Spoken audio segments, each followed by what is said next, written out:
এই সময় ড্রাগন গাছে ভালো বৃদ্ধির জন্য কি খাবার দেব? এই সময় তো আর ড্রাগন গাছে নতুন করে ফুল আসবে না। এই ডিসেম্বর থেকে এপ্রিল মাস পর্যন্ত গাছটাকে তাই খুব সুন্দরভাবে বাড়িয়ে নিতে হবে আমাদেরকে।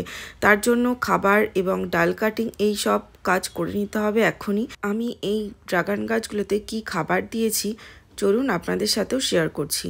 তার জন্য আমি নিয়েছি ভার্মি কম্পোস্ট আর নিয়েছি কিছুটা গোবর সার, আর এটা হলো পোলট্রির লিটার, সেটাও আমি নিয়েছি। সাথে নিয়েছি সর্ষের খোলের ডাস্ট, আর আমি এখানে যে পরিমাণটা নিয়েছি সেটা হলো 2টো পটে দেওয়ার মতো। আর সাথে অ্যাড করেছি কিছুটা পরিমাণ নিম খোল, আর এটা হলো হাড় গুঁড়ো বা বোনডাস। আর নিয়েছি 2 চামচ ম্যাগনেসিয়াম সালফেট, এটা হলো যে কোনো মেডিসিন শপেই পাওয়া যায়। আর তার সাথে দিয়ে দিচ্ছি আমি হর্নমিল বা শিংকুচি। এর মধ্যে হর্নমিল, বোনমিল আর তার সাথে ডিএপি মেশানো আছে। তো আমি এইটা বেশ কিছুটা পরিমাণ নিয়ে নিচ্ছি। আর দিয়ে দেব সাথে ফাঙ্গিসাইড, যে কোনো একটা ফাঙ্গিসাইড এখানে ইউজ করা যেতে পারে। আমি ইউজ করছি সাফ, 1 চামচ সাফ ফাঙ্গিসাইড। আর দিচ্ছি এই মাইক্রোনিউট্রিয়েন্টটা, এটা হলো উৎকর্ষের কম্বি 2। আপনারা অনেকেই দেখতে চেয়েছিলেন যে আমি কি মাইক্রোনিউট্রিয়েন্ট ইউজ করি। এতে যে ইনগ্রিডিয়েন্টসগুলো আছে তার মধ্যে আছে molybdenum, boron, copper, zinc, iron, manganese. অর্থাৎ যখন পাতার কোনো ঘাটতি ঘটে তখন এইটা যদি আমরা ইউজ করি তাহলে সমস্ত ঘাটতি দূর করে দেয়। এটা যে কোনো গাছের ক্ষেত্রে আমরা ইউজ করতে পারি। আর এই মাইক্রোনিউট্রিয়েন্টটা সয়েল মিডিয়াতেও আমরা ইউজ করতে পারি, তাছাড়া ফোলিয়া স্প্রে হিসাবেও গাছে স্প্রে করে দিতে পারি। তার সাথে আমি নিয়ে নিচ্ছি 1.5 চামচ মতো মাইক্রোরাইজার, এটা হলো টাটা র্যালি গোল্ড। এটা গাছের শিকড় বৃদ্ধিতে কিংবা গাছ বড় হতে খুব ভালোভাবে সাহায্য করে। আর তার সাথে আমি নিয়ে নিচ্ছি 1 চামচ মতো ফুরাডন। এবার আমি সব খাবারগুলোকে খুব ভালোভাবে মিশিয়ে গাছের গোড়ায় অ্যাপ্লাই করে দেব। চাইলে এই খাবারটা আগে থেকে ডিকম্পোজ করে তারপর গাছের গোড়ায় দেওয়া যেতে পারে। আমি এটা ডাইরেক্টলি অ্যাপ্লাই করছি, তাতে কোনো রকম ক্ষতি হয় না, কারণ আগেই বলেছি ড্রাগন গাছ ভীষণ একটা হার্ডি গাছ। আর এই সারটা ড্রাগন গাছের গোড়ায় দেওয়ার আগে প্রথমে যদি মাটিতে কোনো আগাছা জন্মায় সেটাকে অবশ্যই পরিষ্কার করে নিতে হবে। তার সাথে মাটিটাকে একটু আলগা করে নিতে হবে ভালোভাবে। তারপরে এই সারটাকে আমি অ্যাপ্লাই করে দেব।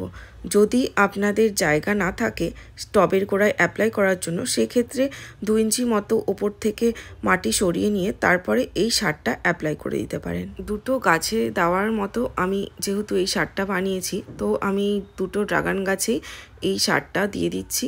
ড্রাগন গাছে খাবার দেওয়ার পালা তো শেষ, এবার যে কাজটা আমাদেরকে করতে হবে সেটা হলো গাছের কাটাই ছাঁটাই। এই সময়টা হলো ড্রাগন গাছের বৃদ্ধির আদর্শ সময়। এখন গাছ ভরে ভরে নতুন করে ডালপালা দেখা যাবে। ড্রাগন গাছে আরও বেশি বেশি করে ব্রাঞ্চ আনার জন্য আমাদেরকে অবশ্যই যে কাজটা করতে হবে সেটা হলো এই ডালগুলোকে প্রুন করে দিতে হবে। আমি যে গাছটা কাটছি সেখান থেকে আমি ফল পেয়েছি, কিন্তু এই গাছটার বয়স এখনো 1.5 বছরও হয়নি। এবার ড্রাগন গাছের ডাল কাটার ক্ষেত্রে এরকম যে সরু ডালগুলো আছে সেই ডালগুলো আমি কেটে দিচ্ছি। পাশাপাশি এই যে ডালগুলো একটু রোদে পুড়ে গেছে আর সাথে যে ডালগুলো ফাঙ্গাল অ্যাটাক হয়েছে সেই ডালগুলোকেও আমি কেটে দিচ্ছি। আর ড্রাগন গাছে গোড়ার দিকে যে ছোট ছোট কুশি এসছে কিংবা যেখান থেকে আমি ডালগুলোকে ঝুলিয়ে দিয়েছি তার নিচের অংশে যে ডালগুলো এসছে সেগুলো সবগুলোকেই আমি কেটে ফেলছি। আর এই ডালটা দেখুন, এই ডালটাতে প্রচুর ফুল এসছে আর তার সাথে ফলও হয়েছে। তার জন্য এই ডালে যে কাঁটাগুলো আছে, কাঁটা থেকেই তো মেনলি ফুলটা আসে। এই ধরনের যে ডালগুলোতে পুরোটা ফুল ফুটে গেছে, তো আমি সেই ধরনের ডালগুলোকেও কেটে বাদ দিয়ে দিচ্ছি। এই যে এতগুলো ডাল আমি কেটে বাদ দিয়ে দিলাম।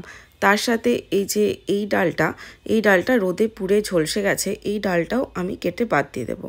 আর এখানে যে ভালো ভালো ডালগুলো আছে সেগুলো থেকে আবার নতুন করে চারা তৈরি করা যাবে। আর এর সাথে প্রতি সপ্তাহে আমি যে খাবারটা দেব সেটা হলো সর্ষের খোল ভেজানো জল, খুবই পাতলা, তাহলেই গাছ সুন্দরভাবে বেড়ে উঠবে।